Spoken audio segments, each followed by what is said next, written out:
Add-on Solutions. Add-on Desire. Hello viewers, welcome to Add-on Solutions Daily News Analysis session. I am Lokesh Pengonda. This session is mainly designed for aspirants preparing for banking, groups and such other examinations. Make a use of it. So first article of today's session is talking about the parliament and the sessions. In the year 2020 and 2021, the number of days for the session in Lok Sabha are 34 and the number of days for the session of Rajya Sabha are 33.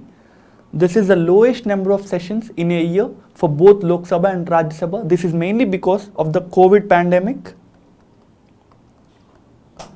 So, to prevent any spreading of COVID to the legislatures of the Lok Sabha and Rajya Sabha, the sessions of these two houses has been kept very low.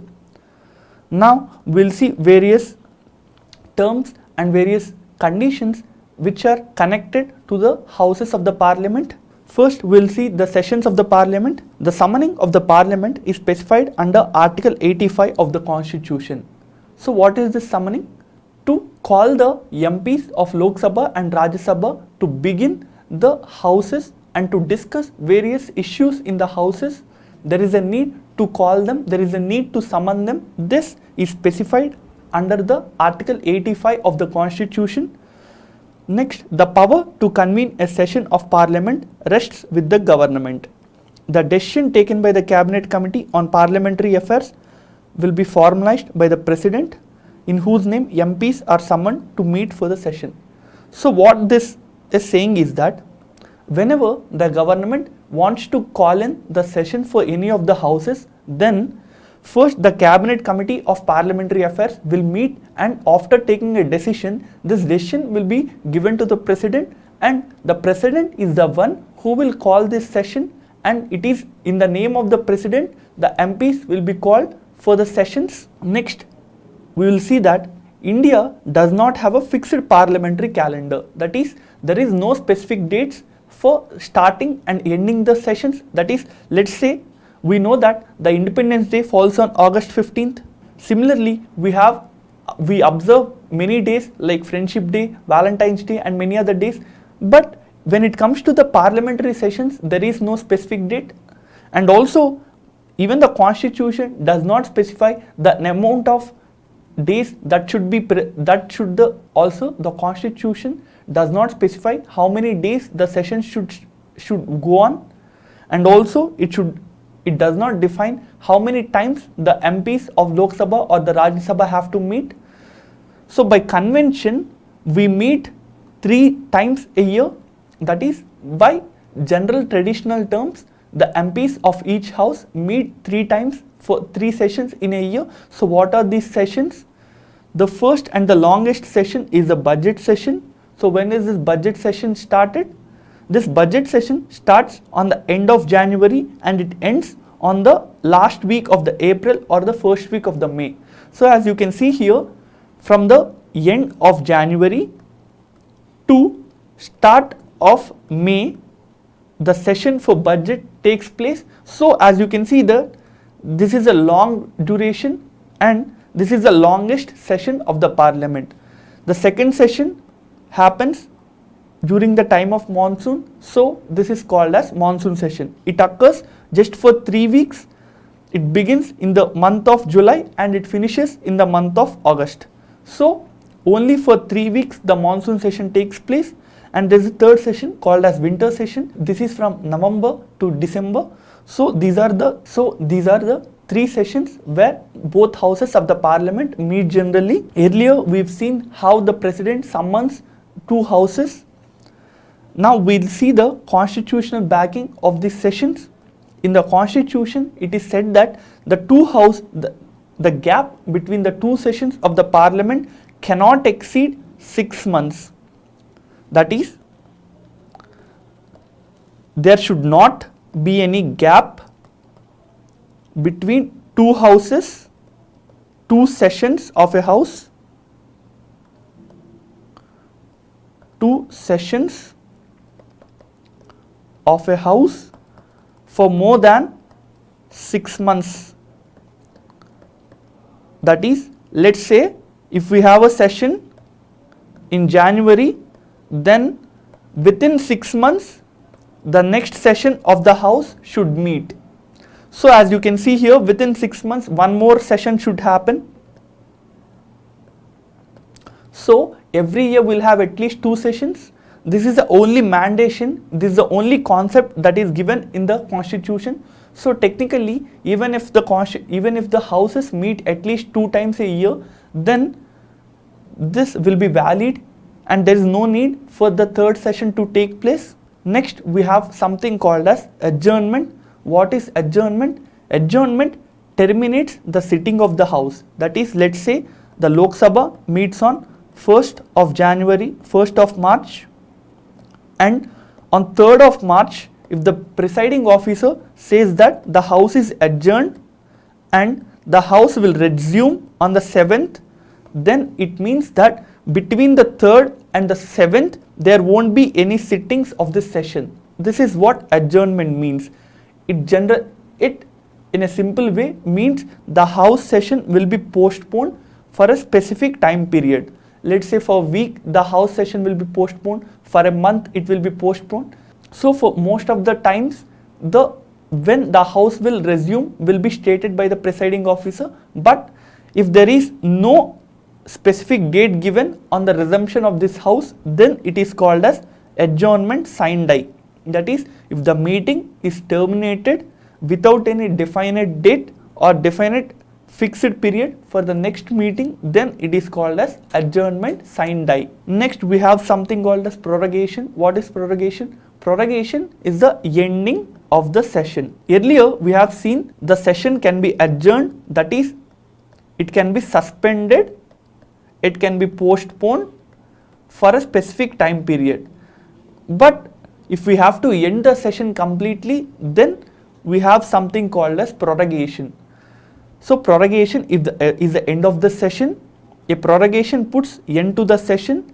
The time between the prorogation and the reassembly is called as recess. So this is what prorogation means.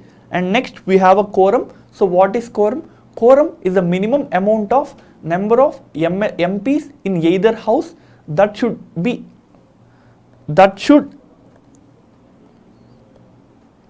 present to conduct the session. Let's say if the president asks the Lok Sabha to meet on 1st of March, and on 1st of March and the 2nd of March we have minimum numbers, and if on 3rd of March, if many of the MPs are absent, and even if the minimum number of MPs are not present, then the session cannot continue. So what is the minimum amount of MPs that needs to be present in the house for the business to continue? It is 10% of that particular house. So as Lok Sabha has maximum 552 MPs, the minimum number of MPs that needs to be present for the Lok Sabha to continue is 55, and in Rajya Sabha we have maximum strength of 250. So at least 25 MPs of Rajya Sabha should be present so that the house can continue with its ordinary business of the day. So this is for Lok Sabha and this is for Rajya Sabha. Next we have an article talking about Lodha community. So Lodha and Sabar are tribal groups. These tribal groups are mainly found in the states of West Bengal and Odisha. These tribal groups are part of particularly vulnerable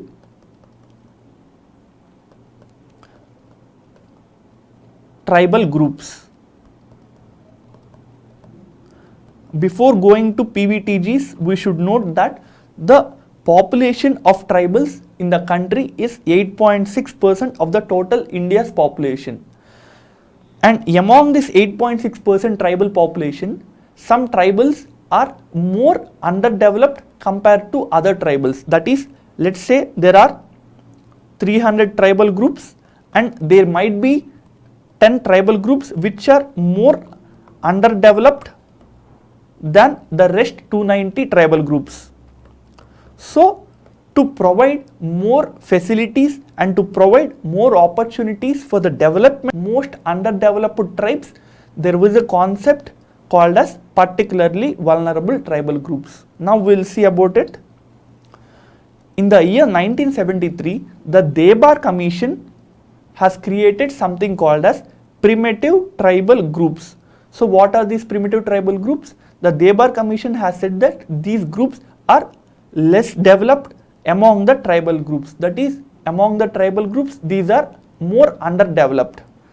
In 2006, this primitive tribal groups or the PTGs was renamed as particularly vulnerable tribal groups. That is, PTGs are renamed as PVTGs.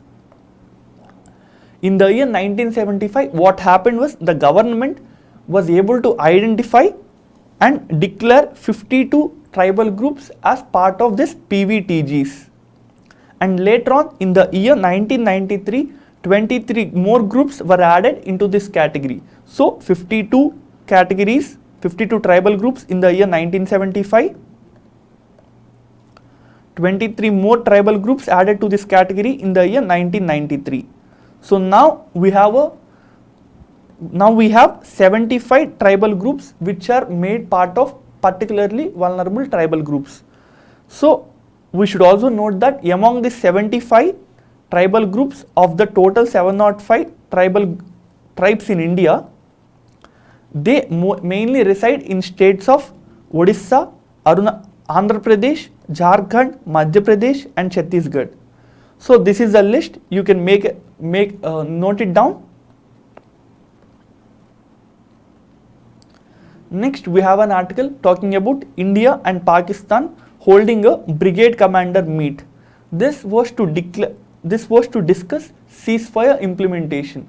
Earlier, we have seen that India and Pakistan has agreed on ceasefire implementation, and in our earlier videos we have discussed about this ceasefire implementation. We should only note that this ceasefire implementation will be binding on the 2003 ceasefire agreement. That is, the 2003 ceasefire agreement will be restarted and it will be implemented in this year. Next, we have an article talking about Eritrea, Tigray and Ethiopia. So where is Ethiopia, Eritrea and Tigray? You can see here on the Horn of Africa, we have something called as Ethiopia, Eritrea, and Tigray is a part of Ethiopia, and Tigray is the northmost state or province of Ethiopia. Tigray shares its border with Eritrea.